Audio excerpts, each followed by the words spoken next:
politique 2012 avec Christophe Jacubizine. Il y a une drôle d'ambiance, Christophe.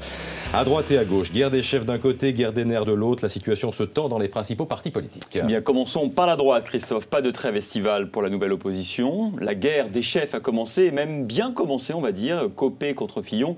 Apparemment, c'est le feuilleton de l'été. Pas un jour ne se passe sans qu'on détecte un mouvement tactique dans une des deux armées qui va s'affronter à la rentrée.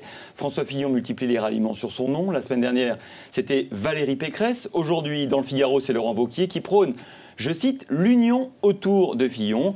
Laurent Wauquiez, leader de la droite sociale, lance même un appel à Jean-François Copé, qui ressemble au baiser de Judas. Jean-François Copé aura à cœur de mettre l'intérêt supérieur de notre famille politique avant tout. Son dynamisme sera très précieux dans une équipe aux côtés de François Fillon. Bref, ça s'appelle un coup de poignard dans le dos, puis c'est pas le premier d'ailleurs. Valérie Pécresse, jusqu'alors proche de Jean-François Copé, a elle aussi rallié Fillon. Commentaire de Copé, pas de mots pour qualifier. Vous voyez, c'est dur à droite. Enfin, on notera que Nathalie Kosciusko-Morizet, qui pour l'instant roule pour elle-même, vient de lancer elle aussi une attaque contre Jean-François Copé, le mettant en demeure de s'expliquer sur le contrat qui lie l'UMP à Patrick Buisson, l'ancien conseiller de Nicolas Sarkozy, l'auteur de la droitisation de la campagne. Alors pourquoi tous ces ralliements, Christophe? Parce que le vent tourne. Fillon devrait faire acte de candidature dès cet été. Et on sait qu'en politique, les premiers alliés sont ensuite les mieux servis en cas de victoire du nouveau chef.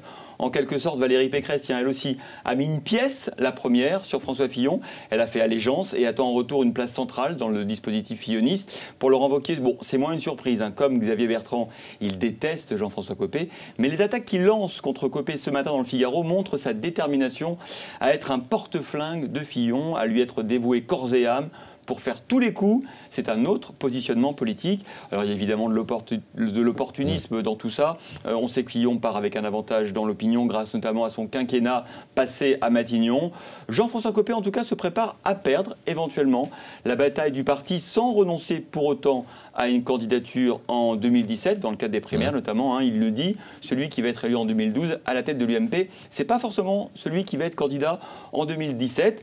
Bon, pour résumer, si vous voulez, pour Copé, pour Fillon, c'est les municipales 2014. Pour lui, c'est les présidentielles 2017. Alors à gauche, Christophe, à présent, c'est un autre style. Le Parti Socialiste, on a le sentiment en tous les cas que le Parti Socialiste se met tous ses alliés dans le dos. Non mais c'est vrai, Christophe. Hier, je vous parlais d'Europe Écologie Les Verts, maltraités par le PS au gouvernement et à l'Assemblée. Pas de commission du développement durable. Eh bien, Eva Joly, l'ex-candidate des Verts, voit elle, je cite, un ensemble de présomptions menaçantes pour l'avenir du partenariat entre socialistes et écologistes. Vous voyez, rien de moins.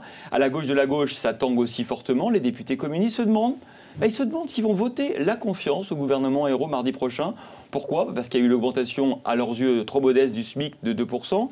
Il y a eu la définition aujourd'hui par Manuel Valls d'une politique d'immigration qu'il juge trop dur. Bref, le Front de gauche pourrait faire un coup d'éclat mardi. Jean-Luc Mélenchon, l'invité de Jean-Jacques Bourdin, à 8h30, va nous dire s'il continuerait à voter la confiance, comme il l'avait promis avant d'être battu. Et puis, il faut dire que refuser la confiance n'aurait pas beaucoup de conséquences politiques. Fort de la majorité absolue, le Parti socialiste peut gouverner seul.